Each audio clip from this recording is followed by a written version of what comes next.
Hello guys, magandang araw sa inyo. Welcome back to my channel. Sa video ito, ituturo natin yung kung paano kumuha ng common forward tsaka reverse nito motor. Ito ay okay na motor, pinalitan na natin yung sira kanina. Dito, yung color code natin ay RYB, red, yellow, blue. Ang pagkuha nito, ngayon ititest natin to yung tatlong wire na ito. Maglagay tayo dito ng red, yellow, blue. Yan ang color code ng motor ng washing machine natin. Ngayon pag kumuha niyan, nabilisan lang ito bago kunin. Dito tayo sa red, yellow. Red, yellow. Pag nag-test ka ng red, yellow, bali yung tinitest mo ay ito. Yung blue. Yung blue. Ang blue ay 79.7. Yung reading ng tester natin. Yung multimeter. Yung ano niya ay 79.7. Ayan. Kaya lagay natin dito sa blue 79.7 kasi yung tinitest natin red at saka yellow, bali ang ano nito, ang kinukuha natin ay ito, resistance nito, yung blue. Kaya dito natin ilagay sa blue 79.7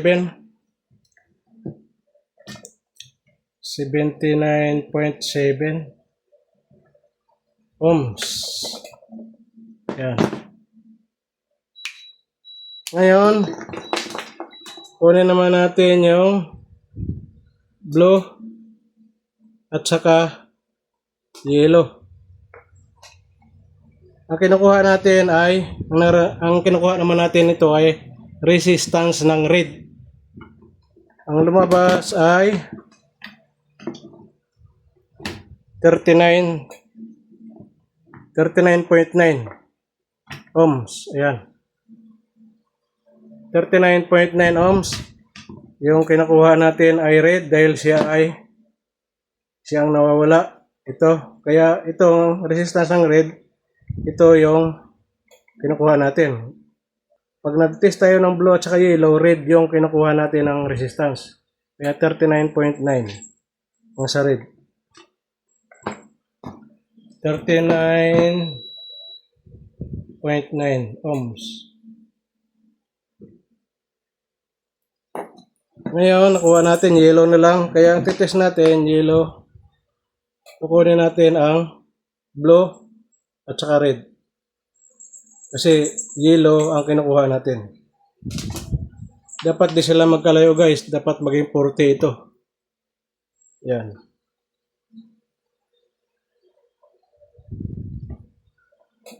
Namatay yung multimeter natin. Walang ammeter.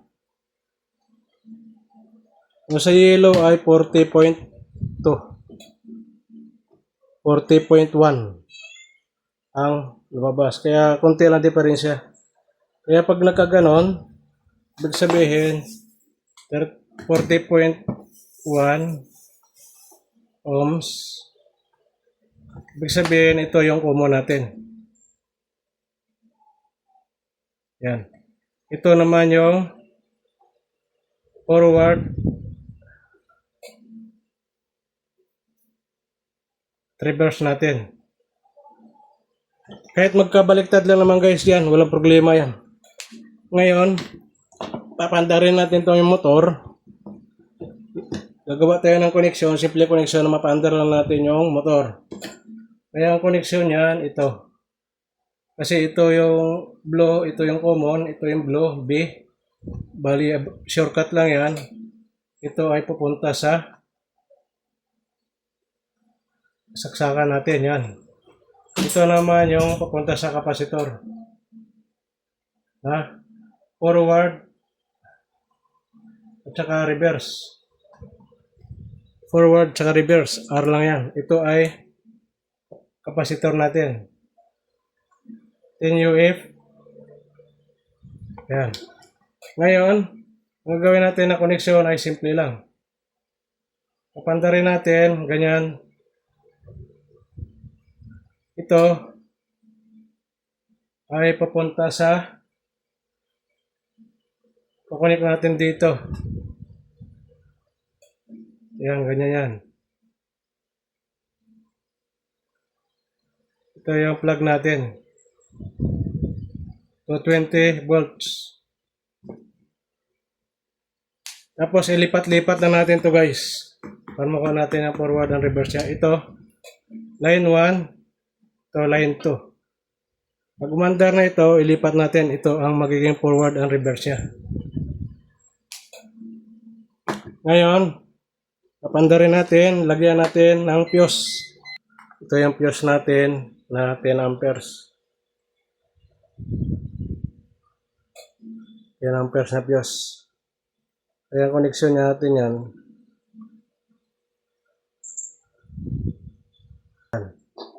Ito yung plug.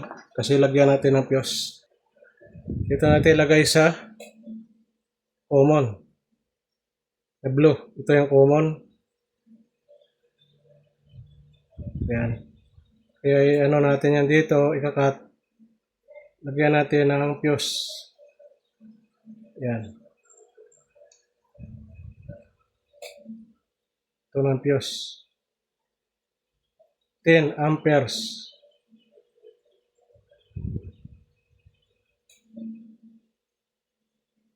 Yan. Ngayon, i-ano natin. Connect natin.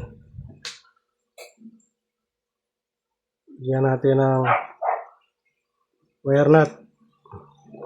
Tapos ito, dahil ito yung common natin, yung kulay blue, ito. Yan, ito kulay blue. Yan ang connect natin dito sa may fuse. Tapos lagyan natin ng wire nut. Ito, magiging open to, i-open natin to. Kasi ano natin to? Palipat-lipat ito. Isaksak natin, tapos ilipat natin dito at saka dito. Para mapa-forward and reverse natin ang motor. Ang simple connection lang guys. Lagay natin to, yung kapasitor. Dito sa kabila, wala namang tong polarity. Yan. Layo lang natin na mag-short. Yan, ganyan ang koneksyon yan.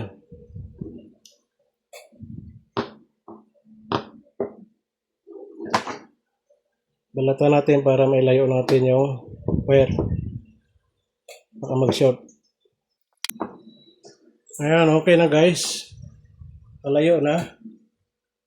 Ito, naka-open to. Yan. Kasi sasaksak natin to. Ito na siyang mangyayari. Yan. Ito. Ito na siya. Ito na. Andarin na natin. Isaksak natin guys. Lagyan natin ng masking tip.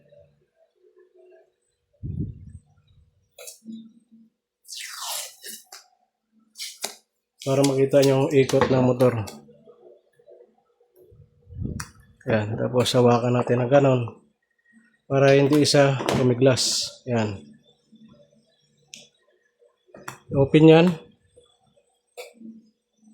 Yan. Gawin natin. Kauna sa pandarin natin. Ayan.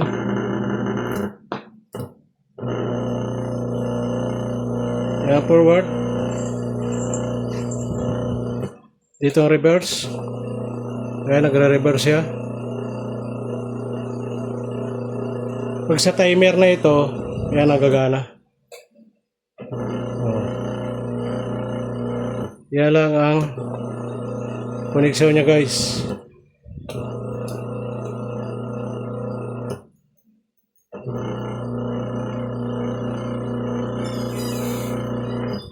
Yan ang forward and reverse niya or start, common running and starting.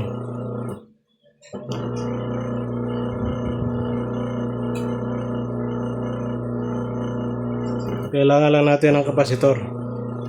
Yan guys, yan lang ang simpleng natin connection sa pagkuha ng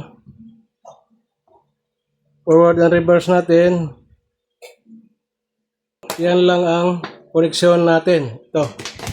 Pag nag-test kayo ng motor ng washing machine kagaya nito. So guys, salamat sa panonood. Ito ay pinakita lang natin sa inyo kung paano kumuha ng common forward at saka reverse at saka pag connection nito bago pandarin ang motor ng washing machine. Ingat kayo lagi kung saan kayo naroroon. Hanggang sa muli. Paalam. And I got your little boo telling me she love me. I got this one, that one. Damn, it's gonna be a long night.